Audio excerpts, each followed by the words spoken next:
My next guest is a pastor, and he says that every day that the pandemic shutdown orders continue and churches remain closed, a bit of liberty dies.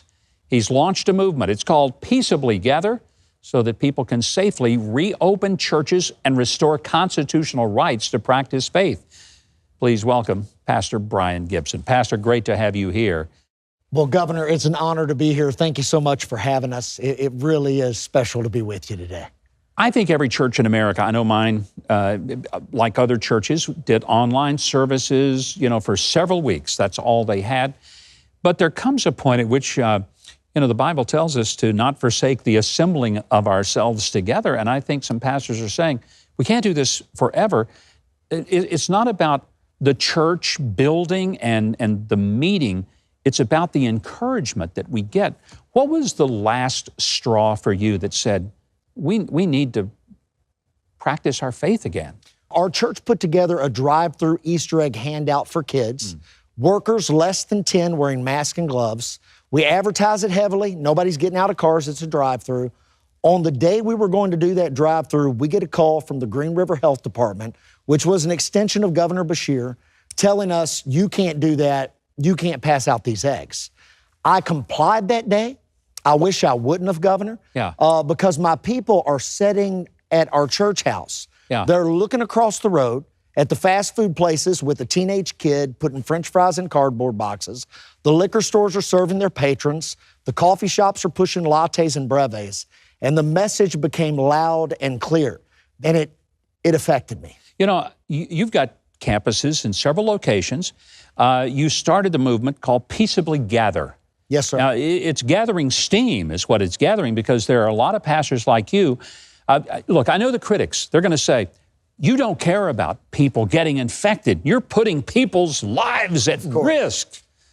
What do you say to those folks when they tell you that? Well, the movement is peaceablygather.com, and it comes from the First Amendment, where we have a right to peaceably assemble. Also, we have a right to freedom of religion. Right? Government won't have a state religion, and it can't hinder religion. And we're saying we want to be safe, we want to be sane, right? We're not crazy, but we are constitutional. And I promise you, my critics, you are more safe in my church services than you are in a Walmart with 1,000 people. And you don't know who those folks are. Yeah, I don't know who they are, but think about people walking through a grocery store, handling produce, setting it back down. I drove by Home Depot. I think they were having a rave in there or something, because the parking lots are full. It's the only place people could go. Yeah, it's where they're going. So let's talk about some of the things you are doing, Pastor Gibson, that make people safe and really kind of defy this notion that you're reckless when you have church. Yes, sir. People are being ushered in. We have our seating set up. I know at one of the campuses, it's setting in seats of 6 and then seats of 3. By the way, Governor Abbott, it's been incredible in Texas, called us essential. I want to thank President Trump for saying church is essential. Governor Beshear has said we are not essential. And come this next election cycle, I believe he's going to become non-essential for the state of Kentucky. And that's what I'm going to see to it, that he becomes non-essential. You are on your way to Chicago to gather with a group of people in the Romanian church. Yes, sir.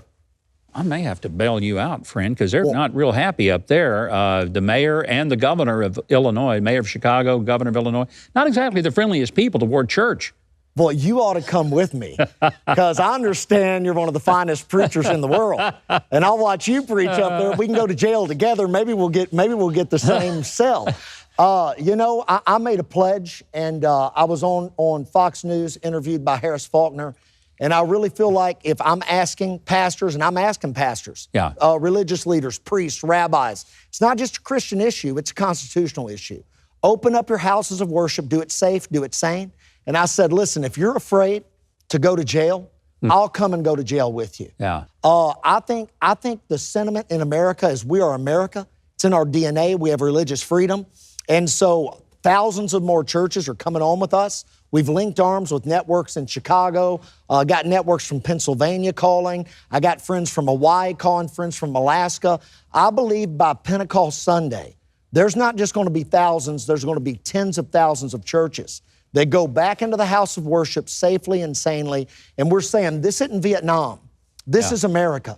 Well, I appreciate what you're doing. I think America does, and I want to tell you, if I'm unable to go this weekend, but I'm going to send Trey Corley up there with you because he's never been in jail, and it's time he experiences Well, it. let's break him in, Governor. All right, we'll Brian, do it right. God bless you, and I want to remind everybody, look, Brian is not sending people in to hug and swap bodily fluids by mouth kissing or anything like that. It's a safe environment that he's promoting, and we're grateful for what he's doing. Keith, would you tell everybody how they can get involved in this important movement led by Pastor Gibson? Well, if you're a pastor, rabbi, priest, or worshiper, I encourage you to visit peaceablygather.com to learn your First Amendment rights and to sign the petition supporting restoration of religious freedom. That's peaceablygather.com. You can also learn more about Pastor Brian Gibson at hischurch.cc